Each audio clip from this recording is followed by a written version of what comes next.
प्रकृति ने हर जीव में एक भाव भरा है ताकि वो निश्चल ना रहे, कुछ न कुछ कर्म करता रहे।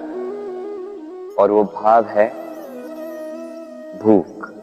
संसार में हर जीव, हर पशु पक्षी प्राणी परिश्रम करता रहता है अपनी इस भूख को मिटाने के लिए। परंतु क्या अन्य जीवों की भांति मनुष्य की भूख भी पेट तक ही सीमित रहती?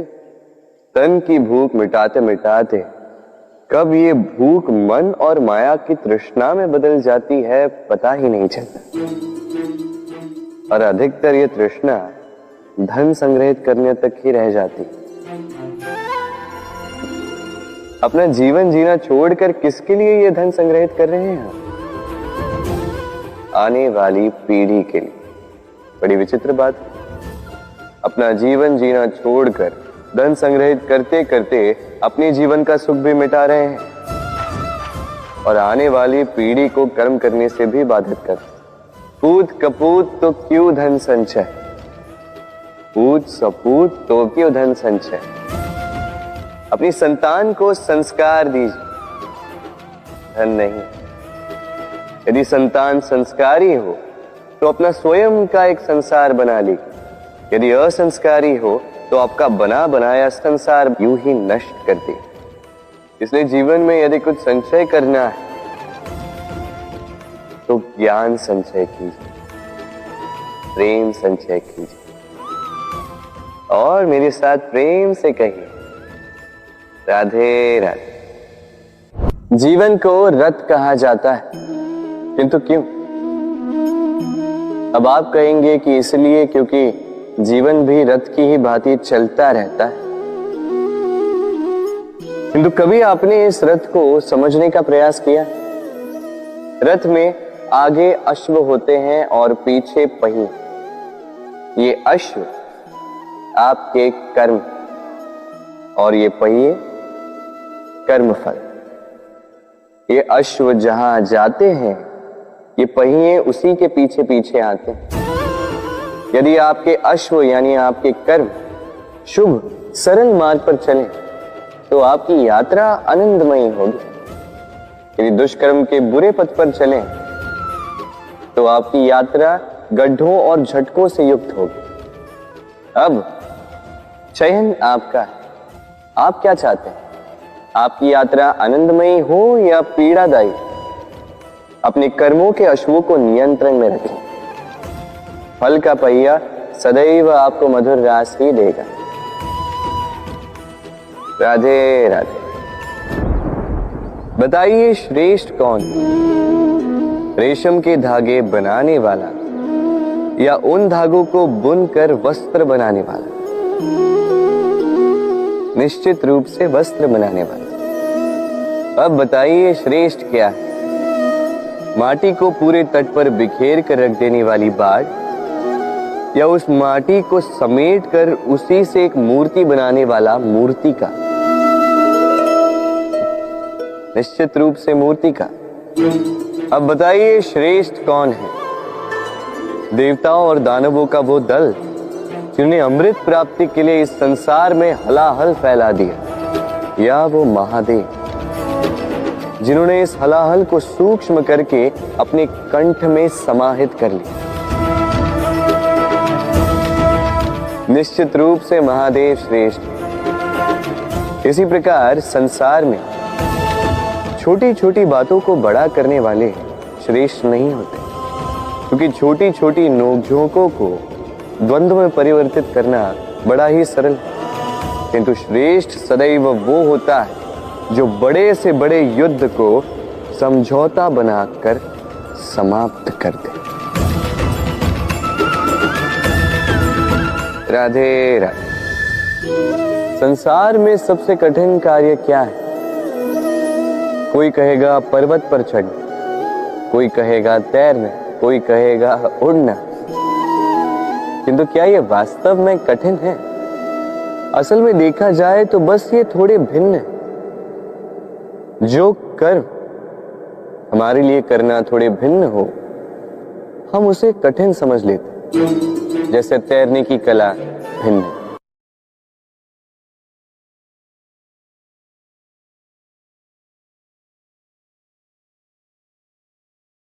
बड़े ही परिश्रम से इसे बनाती हैं, अपने शरीर के रस से इसे बुनती हैं। क्या आप इसका उद्देश्य जानते हैं? आखिर मकड़ी इन जालों में नन्ही कीटों को फंसाकर उन्हें अपना भोजन बना लेती है। और क्या आप ये बात जानते हैं कि एक दिन मकड़ी इन्हीं जालों में फंसकर मृत्यु को प्राप्त हो जाती है? बताइए क्या करते हैं आप इन जालों के साथ? दिखते ही हटा देते हैं इनका अस्तित्व, है ना? दूसरी ओर चिड़िया का घोंसला। चिड़िया भी बड़े परिश्रम से इसे बनाती है, किंतु यदि चिड़िया इसे छोड़कर चली भी जाए, उसके पश्चात भी लोग इसका विनाश नहीं करते। कारण क्या? कारण यह है कि इसका निर्माण जीवन के संचयन के लिए किया गया था, आखेट के लिए नहीं। स्मरण रखिएगा, जीवन में आपका परिश्रम कितना भी अधिक हो, यदि आपका लक्ष्य शुभ ना हो तो आपको भी विनाश पाना ही होगा।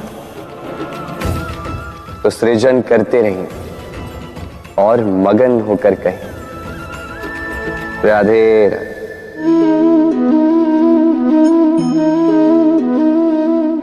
आपके विचार से मैं क्या कर रहा हूं? आप कहेंगे मैं दीपक जला रहा हूं, सही। किंतु प्रश्न ये उठता है कि क्या मैंने आपसे कहा कि ये दीपक है? नहीं। क्या इस दीपक ने स्वयं अपना परिचय आपको दिया? नहीं। फिर आपने कैसे जाना कि ये दीपक है? उत्तर है प्रकाश, जो स्वयं जलकर अंधकार में संसार को राह दिखाए, वो दीपक है। जो निराशा में आशा की ज्योत दिखाए, वो दीपक है। दूसरी ओर सर्प है, जो दिखे नहीं, बस फुफकार दे तो लोग भयभीत हो जाते हैं।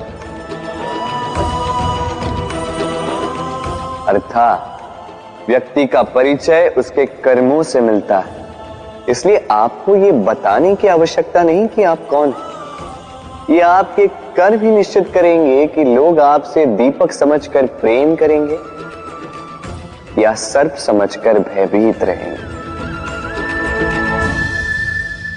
राधे राधे। समय कितना विचित्र होता है।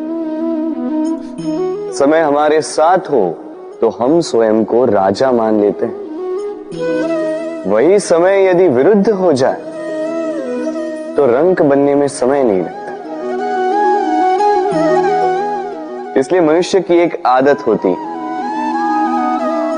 बुरे समय के लिए कुछ बचा कर रखता है। संबंधी, मित्र बुरे समय में साथ छोड़ देते हैं। यश, मान बुरे समय में चला जाता है। तो व्यक्ति सोचता है क्यों ना धन संचय कर। धन का तो कोई मन नहीं होता जो समय आने पर बदल जाए। संसार कहता है कि धन का संचयन करते रहो, बुरे समय में काम आएगा। मैं कहता हूं शुभ कर्म करते रहो, आनंदित रहो, स्वयं पर और ईश्वर पर विश्वास रखो, बुरा समय कभी आएगा ही नहीं। राधे राधे।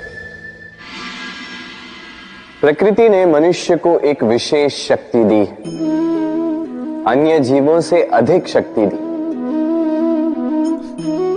स्मरण शक्ति। यही शक्ति मनुष्य को अन्य जीवों से भिन्न बनाती, इतिहास लिखने की प्रेरणा देती, ज्ञान को पीढ़ी दर पीढ़ी आगे भी बढ़ाती। और जो भूल जाते हैं अधिकतर रूप से वो उपहास और दया के पात्र बन जाते हैं। परंतु क्या यही पूर्णतः सत्य है? नहीं। यही स्मरण शक्ति मनुष्य के विकास में सबसे बड़ी बाधा भी बन जाती है, उसके चित्त को दूषित कर देती। बुरे अनुभव, किसी का दिया गया धोखा, किसी का किया गया कटाक्ष मनुष्य भुला नहीं पाता और फिर लग जाता है प्रतिकार में। पहले समय नष्ट करता है प्रतिकार की तैयारी में, फिर समय नष्ट करता है प्रतिकार का अवसर ढूंढने में। यदि संतोष पाना है, यदि जीवन में आनंद पाना है, तो स्मरण शक्ति का सदुपयोग कीजिए।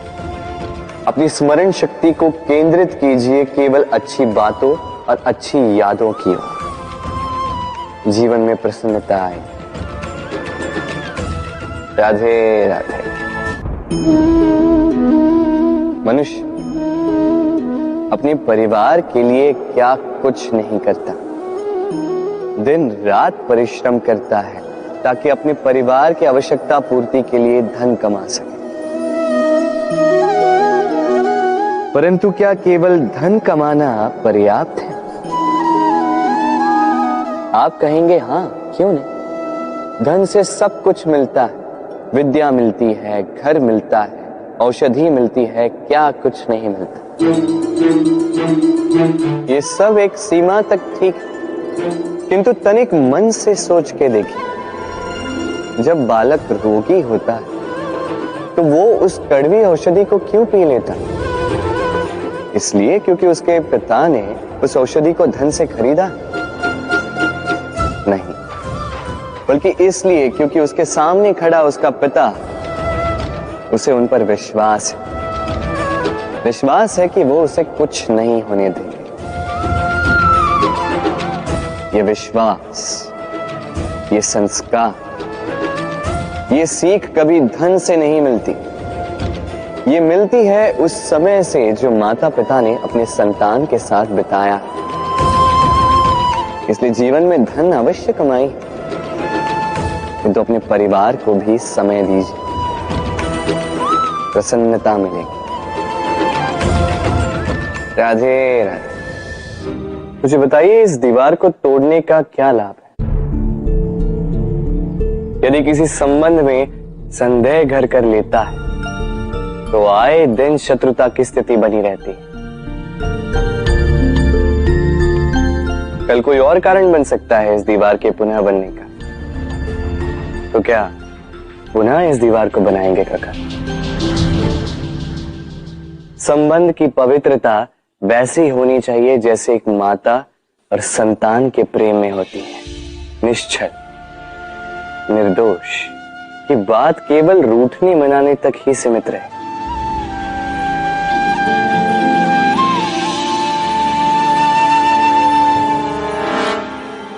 और कोई भी घुसपैठिया आकर भावों को दूषित न कर पाए। ना कोई वस्तु, ना कोई परिस्थिति, ना कोई व्यक्ति, कोई उन्हें अलग न कर पाए काका। सोचिए, यदि ये दीवार पुनः बननी है तो इसे तोड़ा ही क्यों जाए? यदि मन में एक अटूट संबंध स्थापित करने का दृढ़ निश्चय ही ना हो तो क्यों तोड़े इस दीवार को? बताइए, है विश्वास, है अटूट विश्वास कि ये संबंध कभी ना टूटेगा? यदि है तो तोड़ दीजिए इस दीवार को, अन्यथा पति पत्नी का संबंध सबसे बड़ा संबंध माना जाता है और है भी। सप्तपदी लेकर 7 जन्मों तक दोनों एक दूसरे के साथ जुड़ जाते हैं, एक दूसरे के अर्धांग बन जाते हैं। अर्धांग अर्थात अर्ध अंग। क्या इसका महत्व आप समझ पा रहे हैं? अपना समस्त जीवन किसी के साथ बांटना। किंतु क्या संसार के सारे पति पत्नी एक दूसरे के साथ अपना समस्त जीवन बांट सकते हैं? क्या इसमें सभी सक्षम रह पाए हैं? अपना जीवन किसी और के साथ बांटने के लिए सबसे महत्वपूर्ण बात है स्वीकृति, स्वीकार करना। सामने वाले व्यक्ति को स्वीकार करना, उसकी अच्छाइयां भी, उसकी बुराइयां भी। संपूर्णतः रूप से व्यक्ति को स्वीकार करना होगा, तभी ये संबंध बढ़ेगा, तभी ये संबंध और भी सुंदर बनेगा।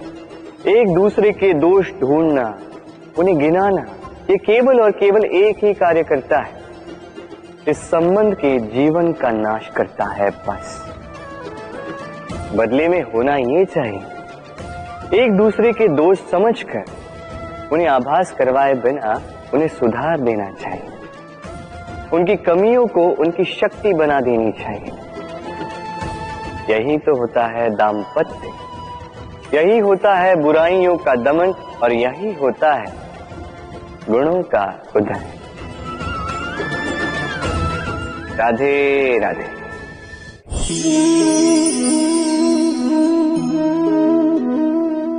कंकड़ इतना छोटा सा कि उंगली पर आ जाए, किंतु सोचिए यदि यही कंकड़ आंख में लग जाए तो कितनी बड़ी समस्या बन जाता है। अब सोचिए ये कंकड़ आपके मार्ग में है, आप पादुकाएं पहनकर बड़ी सरलता से आगे निकल जा सकते हैं, किंतु यदि यही कंकड़ आपके पांव और पादुकाओं के बीच फंस जाए तो आप ठीक से चल नहीं पाएंगे, भले ही वो मार्ग पुष्पों से भरा क्यों ना हो। अर्थात आप बाहर की समस्याओं से, उन चुनौतियों से लड़ सकते हैं, भीतर की नहीं। भीतर की समस्याओं से लड़ना अत्यंत कठिन होता है, इसलिए सर्वप्रथम आप भीतर से शक्तिशाली हो जाइए, भीतर से पूर्ण हो जाइए, फिर आप इस संसार के समस्त समस्याओं और चुनौतियों से लड़ सकते हैं, आप विजयी हो सकते हैं।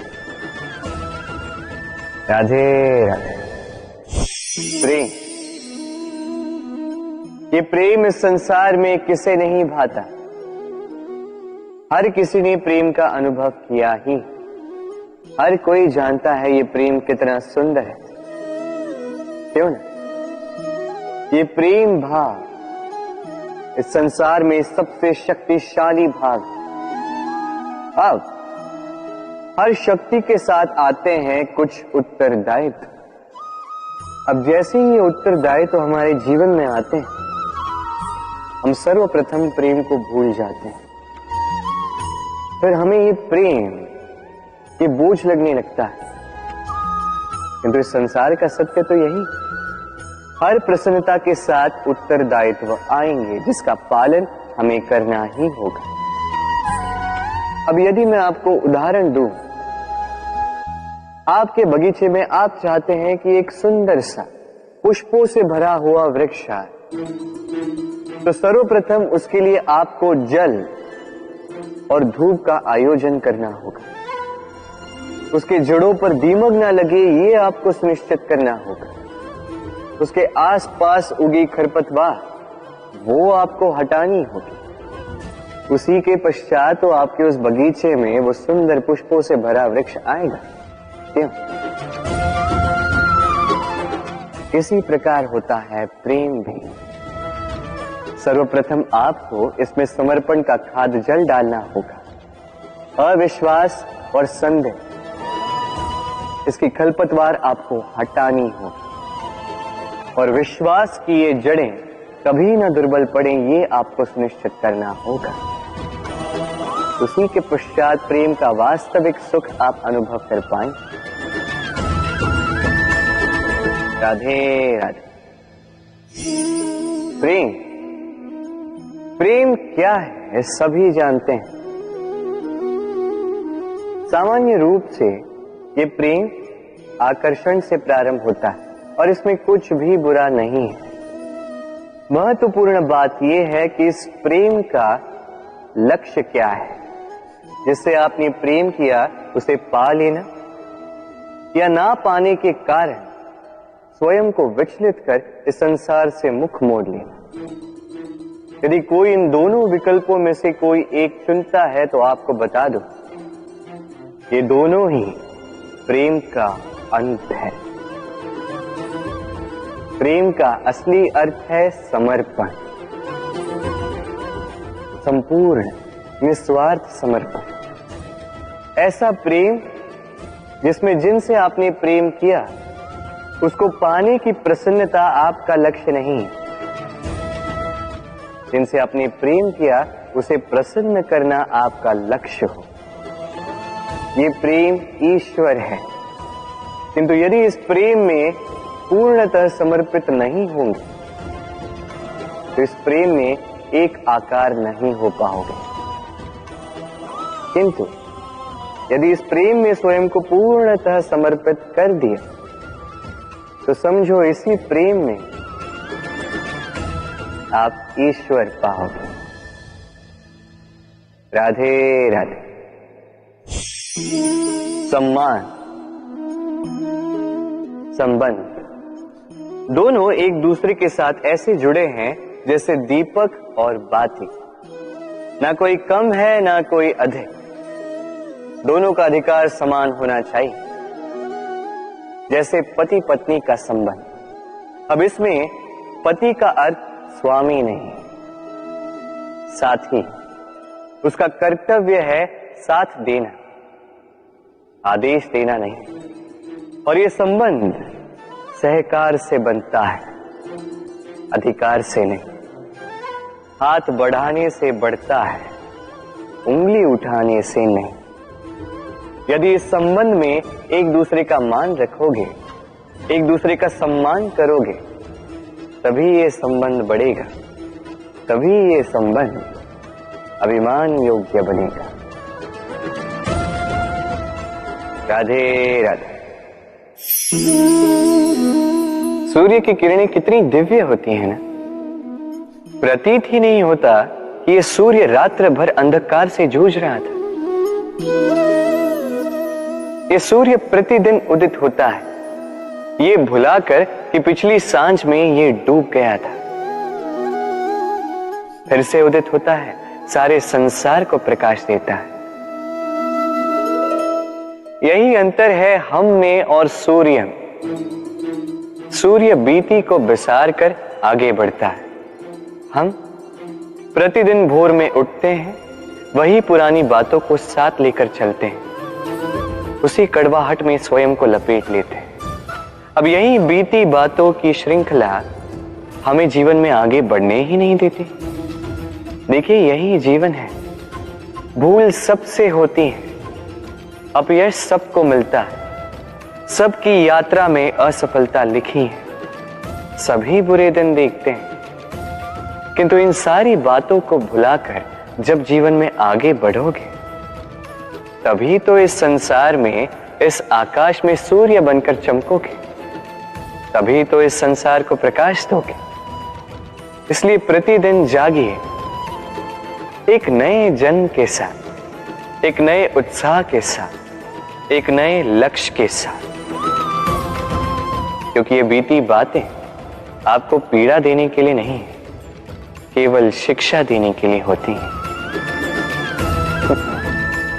राधे राधे। नवरात्रि का पर्व आरंभ हो चुका है और ये पर्व अत्यंत भव्य है, क्योंकि ये पर्व जगत माता से जुड़ा है। मां कितना छोटा सा शब्द है, किंतु ठीक से देखो तो समस्त संसार इसी शब्द में समा है। मां जो अपनी संतान के लिए हर संभव प्रयास करती है, कुछ भी करने के लिए सज्ज रहती है। मां जिसका सबसे बड़ा गुण निश्चलता, मन में ना कोई पूर्वाग्रह, ना कोई भेदभाव, ना कोई छल कपट, और इतनी भोली होती है मां। संतान भले ही झूठा रो दे, मां को लगता है कि कदाचित वास्तव में भूख लगी होगी। मां चाहे जन्म देने वाली हो, चाहे पालने वाली, स्वर्ग, ये स्वर्ग हमें मां के चरणों के नीचे ही प्राप्त होता है।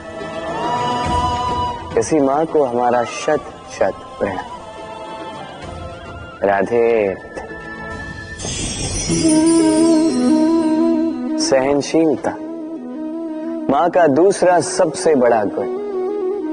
कहते हैं कि धरती से अधिक सहनशील और कोई नहीं। उसे खोदने के पश्चात भी धरती हमें फसल देती है, किंतु मां, ये मां धरती से कम सहनशील नहीं। तनिक सोचिए, 9 माह तक संतान को अपनी कोख में रखना, क्या ये सहनशीलता कोई पुरुष दिखा सकता? क्या ये सहनशीलता कोई पिता दिखा सकता है? स्त्री में शील भले, सहनशीलता की परिभाषा उसे मां बनने के पश्चात प्राप्त होती। स्वयं का अस्तित्व भुलाकर संतान का अस्तित्व बनाती है। शिशु की लात खाकर भी आनंद से उसे दूध पिलाती। ये होती है मां, और इसी मां जननी को हमारा शत शत प्रणाम। राधे राधे। मां का एक और सबसे महान गुण, स्वयं को ढालने की अद्भुत शक्ति। जिस प्रकार एक मां स्वयं को ढाल सकती है और कोई नहीं कर सकता। मां एक महानदी की भांति है जिसकी ऊर्जा असीमित है किंतु अहंकार बिल्कुल नहीं। जिस प्रकार एक नदी ढलान के अनुरूप मुड़ जाती है, उसी प्रकार एक मां अपने संतान के अनुरूप ढल जाती है, चाहे जैसी भी परिस्थिति हो। उसके सोने के समय के अनुरूप स्वयं का सोना, उसके जागने के समय के अनुरूप स्वयं का जगना। संतान की इच्छा का भोजन वो स्वयं का मनपसंद भोजन बना लेती। ये मां का आंचल ही तो है जो धूप में छाप बनकर आता है, जो शीत में कंबल बनकर आता है। मां ऐसी होती है कि संतान की निद्रा ना टूटे, इसलिए एक करवट सोने का अभ्यास कर लेती, और इतना स्वयं को केवल वही ढाल सकती है जो संतान की ढाल बन सकती। इसी मां को हमारा शत शत नमन।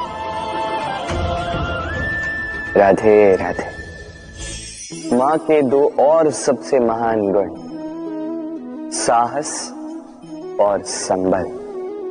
साहस ये कि वो अपने संतान के लिए कुछ भी कर सकती, और संबल ये कि वो अपनी संतान को कभी टूटने बिखरने नहीं देगी।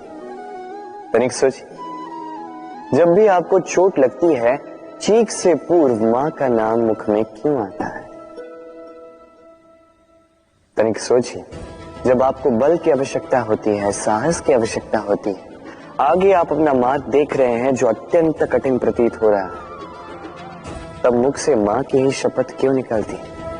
क्योंकि मां ही है जो हमें साहस देती, मां ही है जो हमें सहारा देती।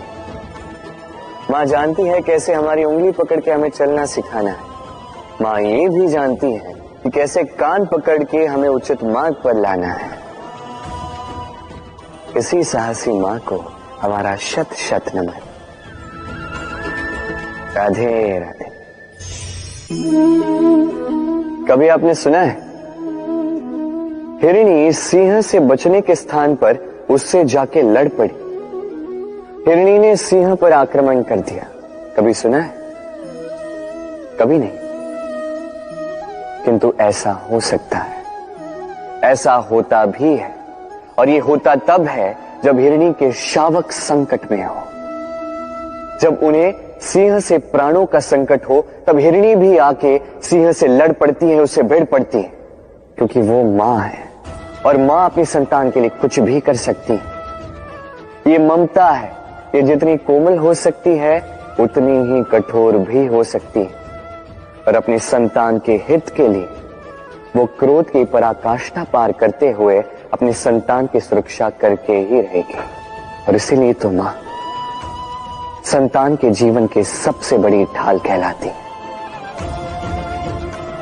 इसी मां को हमारा शत शत नमन। राधे राधे।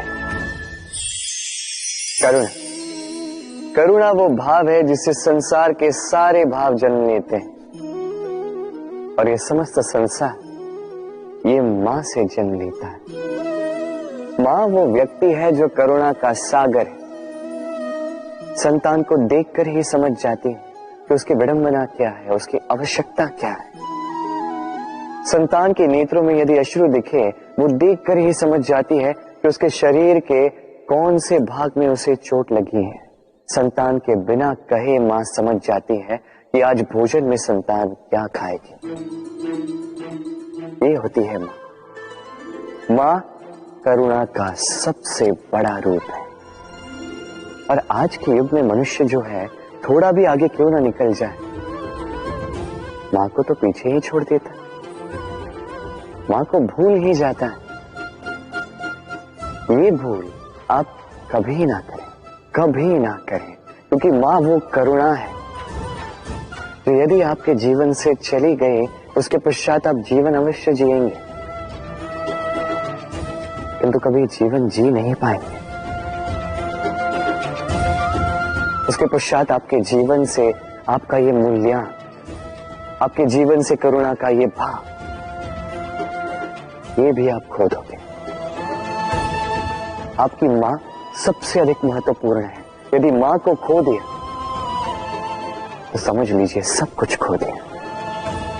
इसलिए मां को सदैव स्मरण रखिए, सदैव उसे प्रेम दीजिए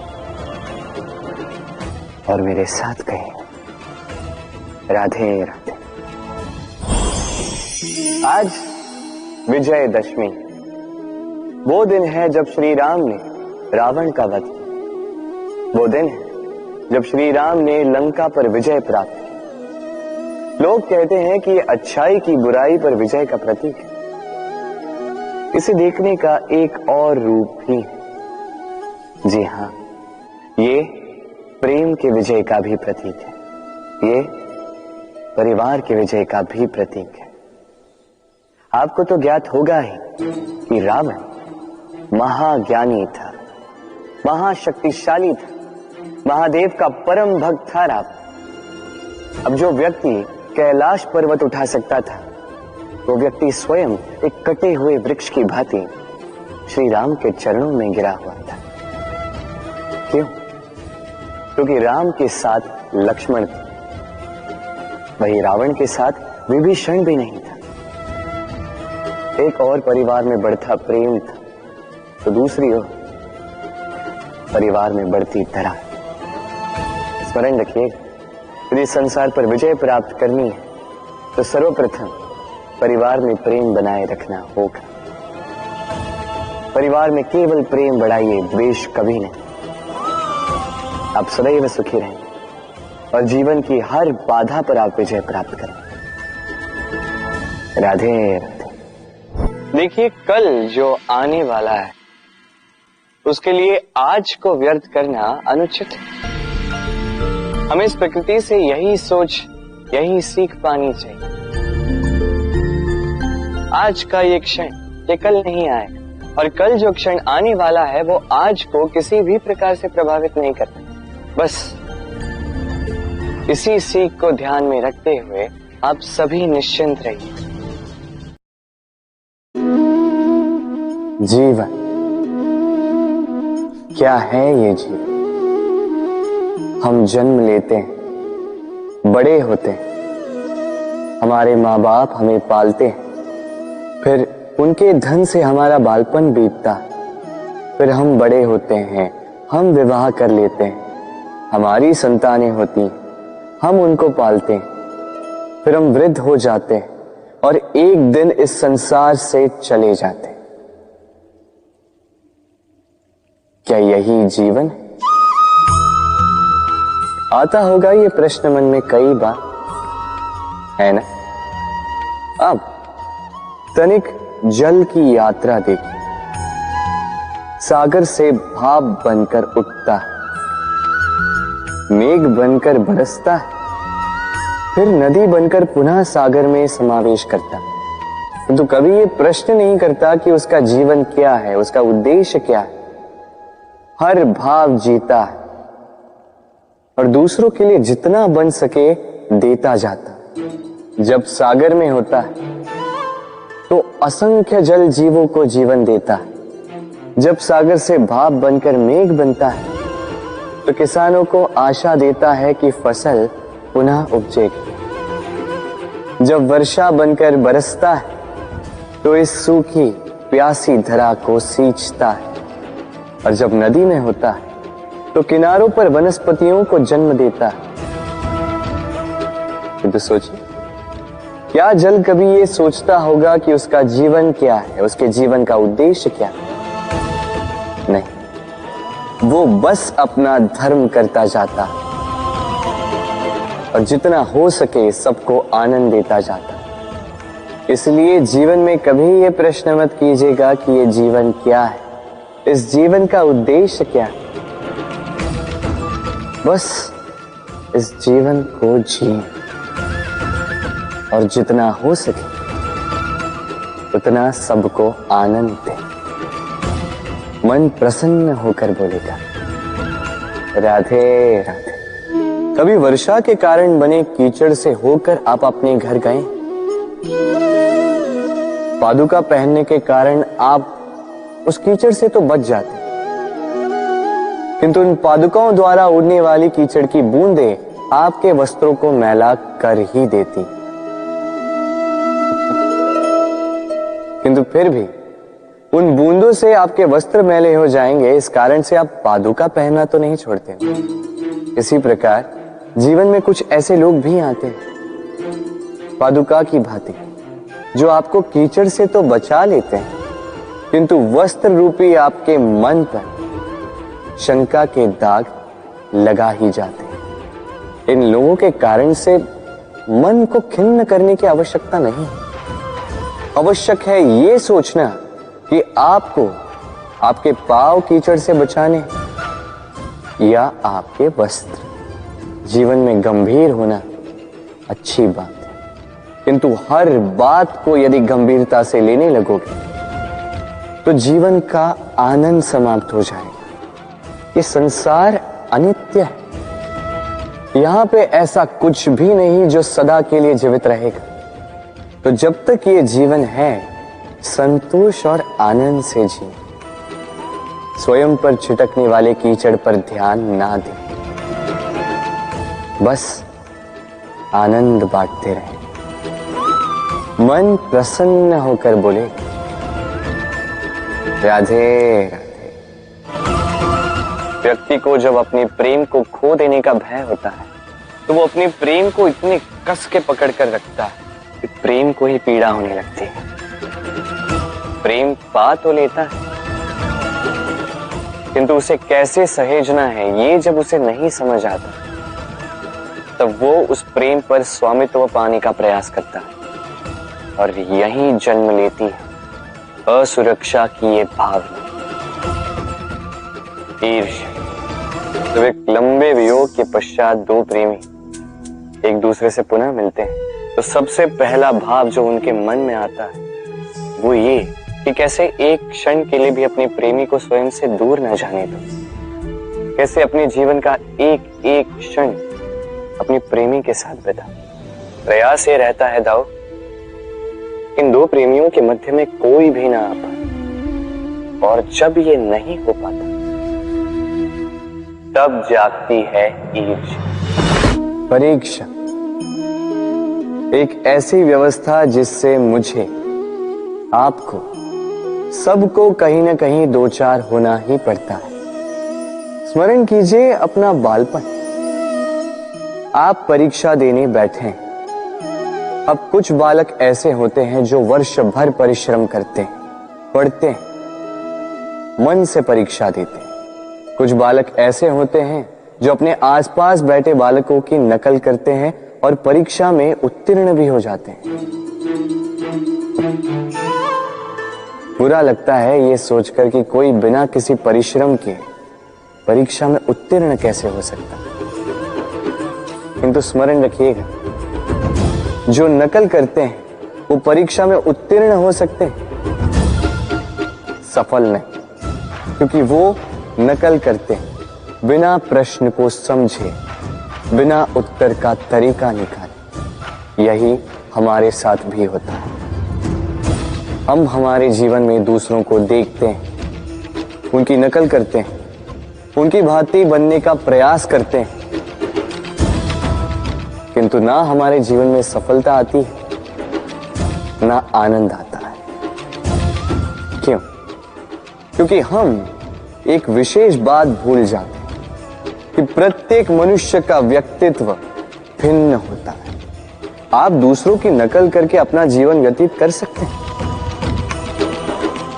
किंतु यदि अपने जीवन में सफलता लानी, यदि अपने जीवन में आनंद लाना है, तो स्मरण रखिए, स्वयं के प्रश्नों का उत्तर जीवन में स्वयं को ही खोजना होगा। राधे राधे। मनुष्य को जब सफलता मिलती है, तब उसमें जागता है अहंकार, और ऐसे में मनुष्य अक्सर एक बात भूल जाता है, झुकना। सोचता है कि मैं किसी के समक्ष क्यों झुकूं? और ऐसा इसलिए होता है क्योंकि मनुष्य एक महत्वपूर्ण बात भूल जाता है कि संसार में, इस जीवन में उसने जो भी प्राप्त किया है, झुक कर प्राप्त किया। बालपन में चलना सीखा तो इस धरा पर झुककर, गिरकर। बड़ों का आशीष लिया तो झुककर।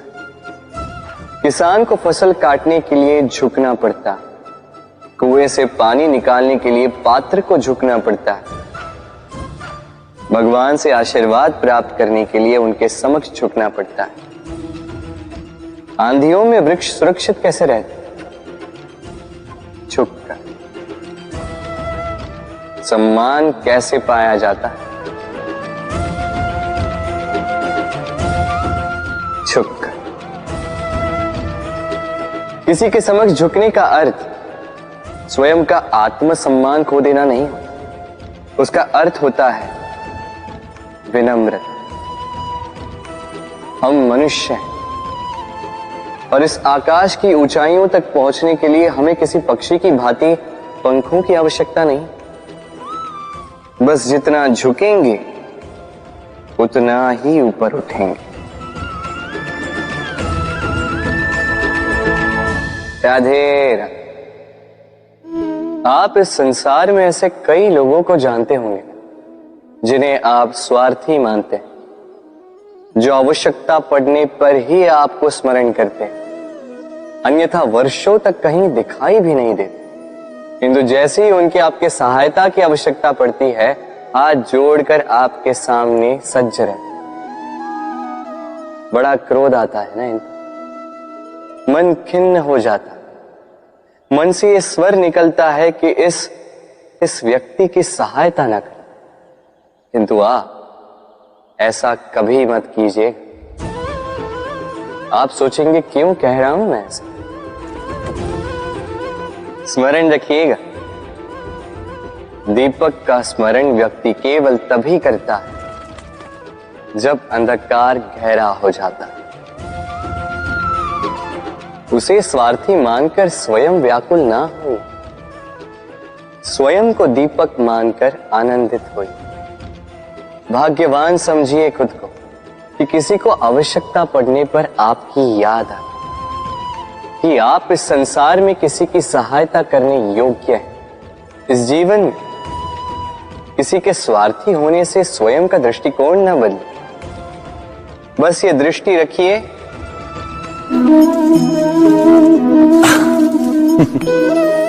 मनुष्य के सारे संबंधों का आधार है अपेक्षा।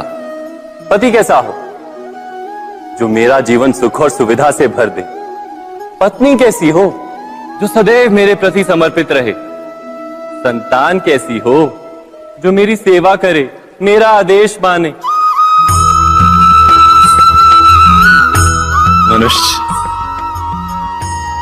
मनुष्य उसी को प्रेम भी कर पाता है जो उसकी अपेक्षा पूर्ण करता है, और अपेक्षा की तो नियति है भंग होना। कैसे? क्योंकि अपेक्षा मनुष्य के मस्तिष्क में जन्म लेती है। कोई अन्य व्यक्ति उसकी अपेक्षाओं के बारे में जान ही नहीं पाता। पूर्ण करने की प्रामाणिक इच्छा हो तब भी कोई मनुष्य किसी की अपेक्षाओं को पूर्ण नहीं कर पाता, और वहां से जन्म लेता है संघर्ष। सारे संबंध संघर्ष में परिवर्तित हो जाते।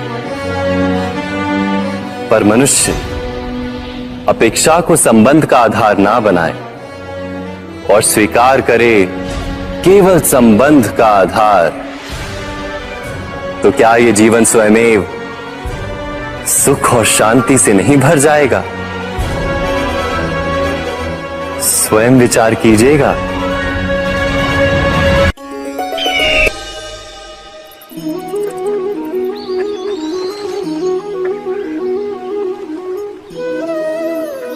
समय के आरंभ से ही मनुष्य को एक प्रश्न सदा पीड़ा देता है कि वो अपने संबंधों में अधिकतम सुख और कम से कम दुख किस प्रकार प्राप्त कर सकता है। क्या आपके सारे संबंधों ने आपको संपूर्ण संतोष दिया है? विचार कीजिए। हमारा जीवन संबंधों पर आधारित है, हमारी सुरक्षा संबंधों पर आधारित है।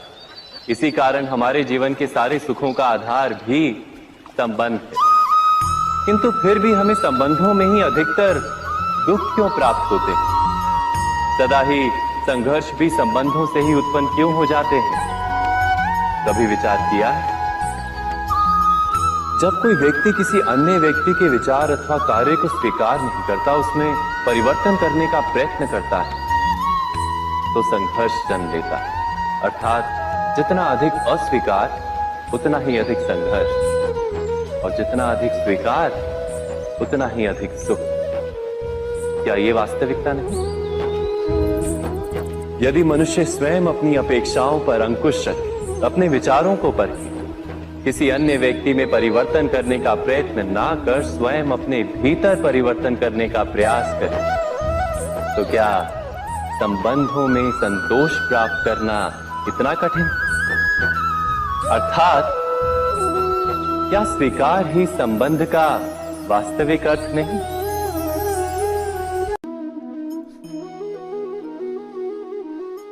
जगत में प्रत्येक व्यक्ति को किसी ना किसी प्रकार की निर्बलता अवश्य होती। जैसे कोई बहुत तेजी से दौड़ नहीं पाता तो कोई अधिक भार नहीं उठा पाता, कोई असाध्य रोग से पीड़ित रहता है तो कोई पढ़े हुए पाठों को स्मरण में नहीं रख पाता। ऐसे अनेकों उदाहरण और भी हैं। क्या आप किसी ऐसे व्यक्ति को जानते हैं जिसे सब कुछ प्राप्त हो और हम जीवन की उस एक निर्बलता को जीवन का केंद्र मानकर जीते हैं? इस कारणवश हृदय में दुख और असंतोष रहता है सदा। निर्बलता मनुष्य को जन्म से अथवा संजोग से प्राप्त होती, किंतु उस निर्बलता को मनुष्य का मन अपनी मर्यादा बना लेता है। किंतु कुछ व्यक्ति ऐसे भी होते हैं जो अपने पुरुषार्थ और श्रम से उस निर्बलता को पराजित कर देते हैं। क्या भेद है उनमें और अन्य लोगों में? क्या आपने कभी विचार किया है? सरल सा उत्तर है इसका। जो व्यक्ति निर्बलता से पराजित नहीं होता, जो पुरुषार्थ करने का साहस रखता है हृदय में, वो निर्बलता को पार कर जाता है। अर्थात निर्बलता अवश्य ईश्वर देता है, किंतु मर्यादा मनुष्य का मन ही निर्मित करता है। स्वयं विचार कीजिए।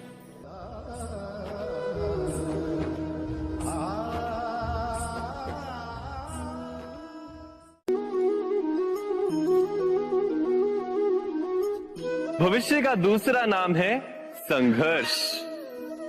हृदय में आज इच्छा होती है और यदि पूर्ण नहीं हो पाती तो हृदय भविष्य की योजना बनाता है। भविष्य में इच्छा पूर्ण होगी ऐसी कल्पना करता रहता है, किंतु जीवन ना तो भविष्य में है ना अतीत में। जीवन तो इस क्षण का नाम, अर्थात इस क्षण का अनुभव ही जीवन का अनुभव। पर हम ये जानते हुए भी इतना सा सत्य समझ नहीं पाते। या तो हम बीते हुए समय के स्मरणों को घेर कर बैठे रहते हैं, या फिर आने वाले समय के लिए हम योजनाएं बनाते रहते हैं और जीवन जीवन बीत जाता है। एक सत्य यदि हम हृदय में उतार लें कि ना हम भविष्य देख सकते हैं, ना ही भविष्य निर्मित कर सकते। हम तो केवल धैर्य और साहस के साथ भविष्य को आलिंगन दे सकते, स्वागत कर सकते हैं भविष्य का। तो क्या जीवन का हर पल जीवन से नहीं भर जाएगा? स्वयं विचार कीजिए।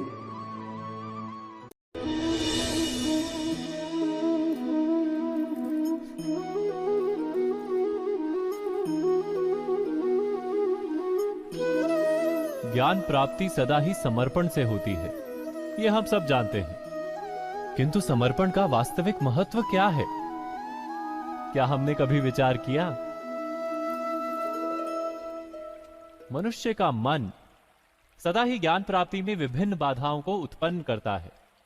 कभी किसी अन्य विद्यार्थी से ईर्ष्या हो जाती है, कभी पढ़ाए हुए पाठों पर संदेह जन्मता है और कभी गुरु द्वारा दिया गया दंड मन को अहंकार से भर देता है। नहीं, क्या ऐसा नहीं होता? न जाने कैसे कैसे विचार मन को भटकाते हैं और मन की इसी अयोग्य स्थिति के कारण हम ज्ञान प्राप्त नहीं कर पाते। मन की योग्य स्थिति केवल समर्पण से निर्मित होती है। समर्पण मनुष्य के अहंकार का नाश करता है, ईर्ष्या, महत्वाकांक्षा आदि भावनाओं को दूर कर हृदय को शांत करता है और मन को एकाग्र करता है। वास्तव में ईश्वर की सृष्टि में ना ज्ञान की मर्यादा है, ना ज्ञानियों की। गुरु दत्तात्रेय ने तो गाय और श्वान से भी ज्ञान प्राप्त कर लिया था। अर्थात विषय ब्रह्म ज्ञान का हो या जीवन के ज्ञान का या गुरुकुल में प्राप्त होने वाले ज्ञान का, उसकी प्राप्ति के लिए गुरु से अधिक महत्व है उस गुरु के प्रति हमारा समर्पण। क्या ये सत्य नहीं?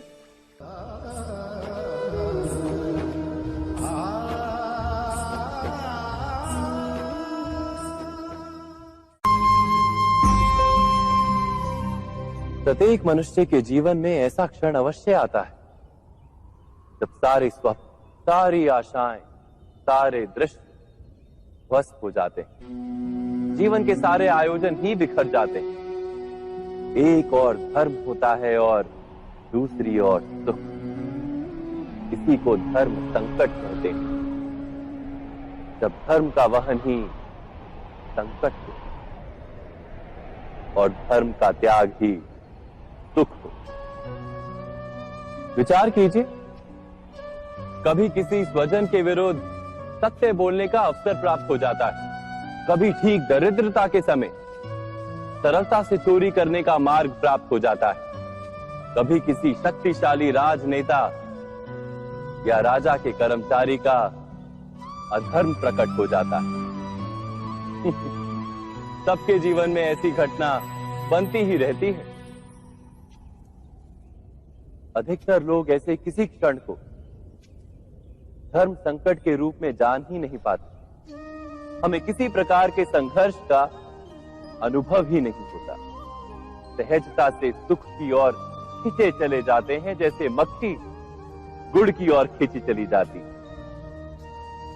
वास्तव में धर्म संकट का क्षण ईश्वर के निकट जाने का क्षण होता है।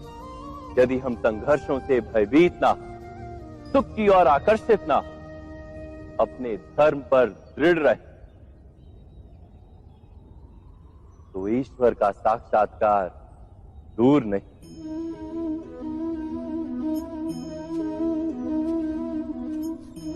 पवन से युद्ध करने वाला पत्ता यदि पेड़ से गिरता है तो भी आकाश की ओर उठता है। पवन से झुकने वाली घास वहीं भूमि पर रह जाती है। अर्थात धर्म संकट से यदि हम संकट को ही टाल दें तो सुख तो मिलता है, जीवन बढ़ता है, किंतु क्या चरित्र नहीं टूटता? क्या आत्मा दरिद्र नहीं हो जाती? क्या ईश्वर से अंतर नहीं हो जाता? स्वयं विचार किए। दो व्यक्ति जब निकट आते हैं तो एक दूसरे के लिए सीमाएं और मर्यादाएं निर्मित करने का प्रयत्न अवश्य करते हैं। हम यदि सारे संबंधों पर विचार करें तो देखेंगे कि इन सारे संबंधों का आधार यही सीमाएं हैं जो हम दूसरों के लिए निर्मित करते हैं। और यदि अनजाने में भी कोई अन्य व्यक्ति इन सीमाओं को तोड़ता है तो उसी क्षण हमारा हृदय क्रोध से भर जाता है। इन सीमाओं का वास्तविक रूप क्या है? क्या हमने कभी विचार किया? सीमाओं के द्वारा हम दूसरे व्यक्ति को निर्णय करने की अनुमति नहीं देते, अपना निर्णय उस व्यक्ति पर थोपते, अर्थात किसी की स्वतंत्रता का अस्वीकार करते हैं। और जब स्वतंत्रता का अस्वीकार किया जाता है तो उसका हृदय दुख से भर जाता है, और जब वो सीमाओं को तोड़ता है तो हमारा हृदय क्रोध से भर जाता है। क्या ऐसा नहीं होता?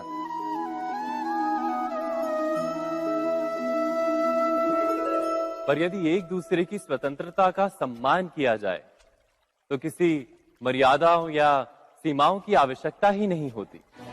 अर्थात जिस प्रकार स्वीकार किसी संबंध का देह है, क्या वैसे ही स्वतंत्रता किसी संबंध की आत्मा नहीं? स्वयं विचार कीजिए। सबके जीवन में ऐसा प्रसंग अवश्य आता है कि सत्य कहने का निश्चय होता है हृदय में, किंतु मुख से सत्य निकल नहीं पाता।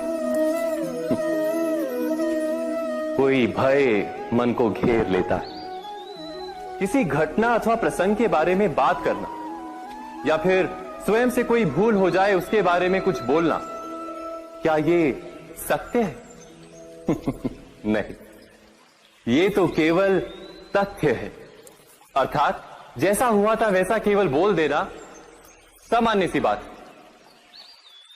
किंतु कभी कभी उस तथ्य को बोलते हुए भी भय लगता है। कदाचित किसी दूसरे की भावनाओं का विचार आता है मन, दूसरे को दुख होगा ये भय भी शब्दों को रोकता है। तो ये सत्य क्या है? क्या हमने कभी विचार किया है?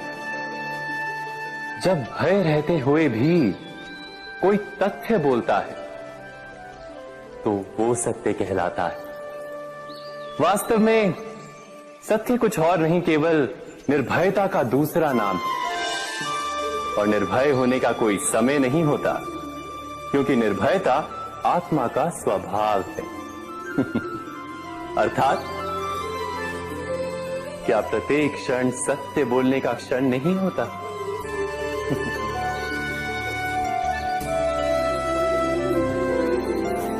स्वयं विचार कीजिए।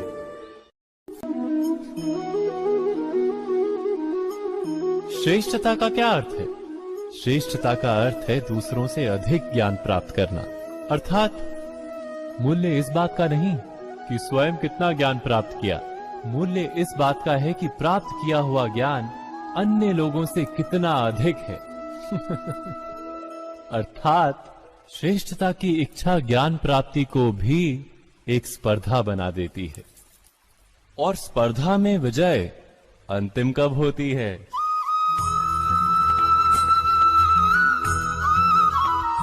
कुछ समय के लिए तो श्रेष्ठ बना जा सकता है, किंतु सदा के लिए कोई श्रेष्ठ नहीं रह पाता। फिर वही असंतोष, पीड़ा और संघर्ष जन्म लेता है। किंतु श्रेष्ठ बनने के बदले यदि उत्तम बनने का प्रयत्न करें तो क्या होगा? उत्तम का अर्थ है कि जितना प्राप्त करने योग्य है वो सब प्राप्त करना, किसी से अधिक पाने की इच्छा से नहीं, मात्र आत्मा की तृप्ति हेतु कुछ प्राप्त करना। उत्तम के मार्ग पर किसी अन्य से स्पर्धा नहीं होती, स्वयं अपने आप से स्पर्धा होती है।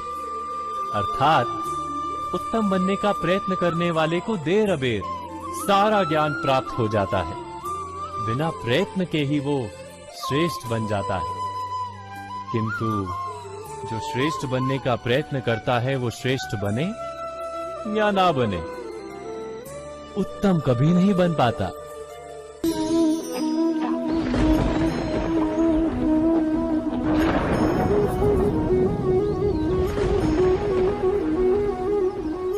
सपनों और पूर्वाभासों के आधार पर हम भविष्य के सुख दुख की कल्पना करते हैं। भविष्य के दुख का कारण दूर करने के लिए हम आज योजना बनाते हैं।